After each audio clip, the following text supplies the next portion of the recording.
Greetings, and welcome back to JT on the Go.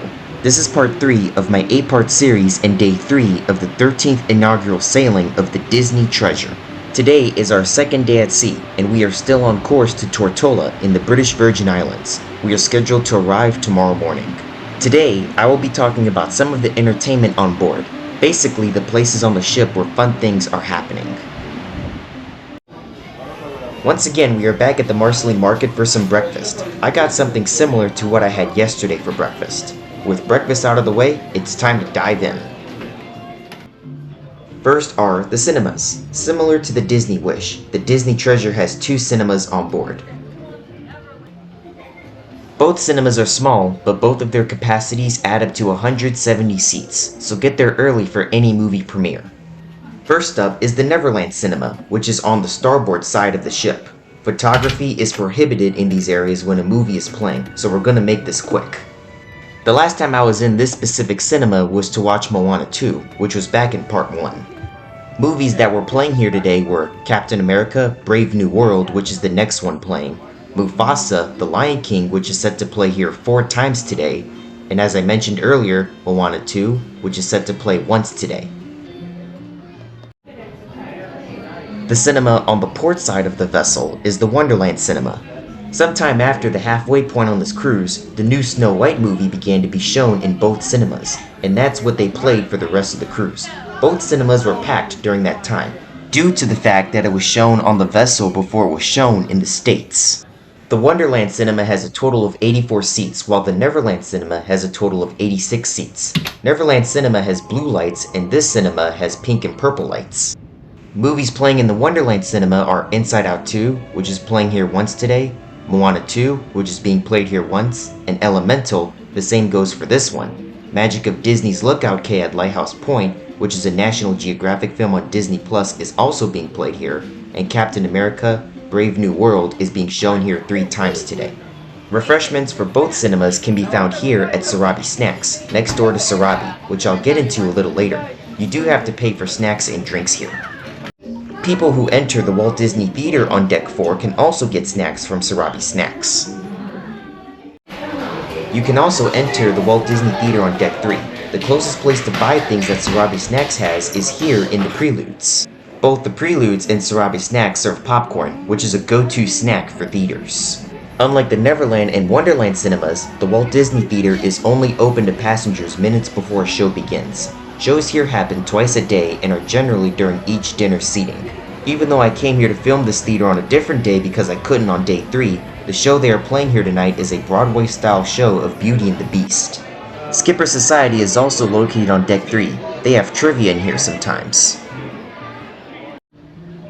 Here's a difference between the Treasure and the Wish. Sarabi on the Disney Treasure is just like the Luna Lounge on the Disney Wish, but Sarabi has a more African-type feel. Sarabi is Simba's mother from The Lion King.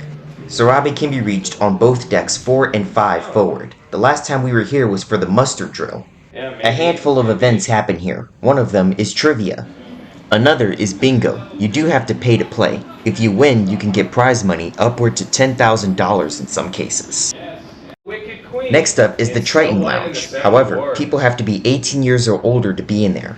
They also have trivia here, and they have sessions where you can learn how to draw Disney characters and even karaoke. Some are only for adults while others can be for kids.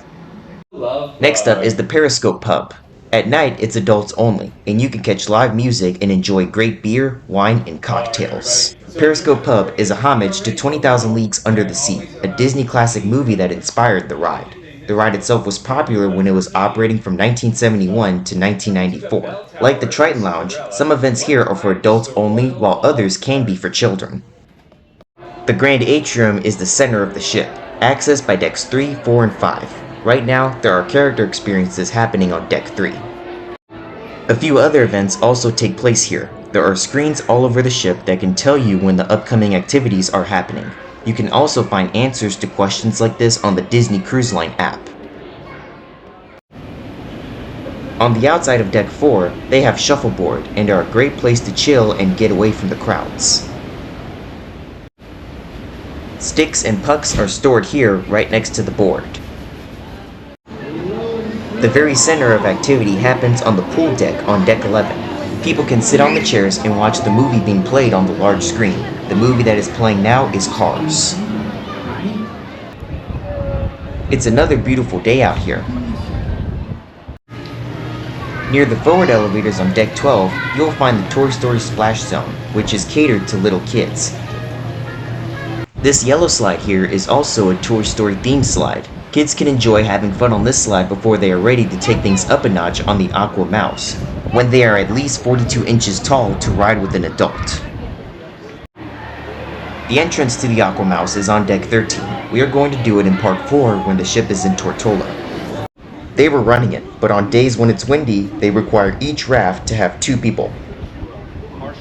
Time for lunch. This time I tried pizza pies because I was in the mood for pizza today. I got pepperoni pizza here, and it was so-so in my opinion. On deck 12 aft, you'll find the Hero Zone. You can only access it from deck 12. They have recreational games and sports. First, a quick message from a few friends I met. Subscribe to JT on the go! We were here for the Incredi Games back in part 2. On the main court, they have basketball and beanbag toss. On the upper level, they have air hockey and foosball. Ping pong tables overlook the starboard side of the ship. Today, no upcoming events and activities are scheduled here. It's just a normal day in the Hero Zone. Now that I've pointed out all the places where events and activities happen, it's time to head to dinner. The Disney Treasure also has Worlds of Marvel, and this is where we will be dining tonight. From part 1 to now, our dinner pattern went from Plaza de Coco, 1923, and Worlds of Marvel. We will have that dining pattern for the rest of the cruise. Like 1923, there are 2 sides, but they are in the same restaurant. The show here is going to be the same as what we saw on the Wish. On a 3-day cruise on the Wish, you'll be able to dine in all 3 included dining options once. Do you remember the quantum cores on the Disney Wishes Worlds of Marvel? You can only press the buttons when told to do so. At certain times during the show, my magic band lit up. This happens when it comes into close range of certain events on board the ship. I remember seeing Ant-Man mistakenly shrinking the ship with these things. I wanted to film it again because I thought it was silly, and he got in trouble with the captain. For an appetizer, I went with, once again, the Caesar salad. For my main course this time, I tried the chicken. It tasted classic. For my dessert, I went with this shake with the donut on top. Even though this whole show looks real, and honestly, I do think Disney did a good job on this. When I was leaving, I saw the other half of the restaurant in the middle of watching the final battle when our half was finished. I think they did this to make it easier for Spider-Man to visit everybody because he can't be on both sides at once.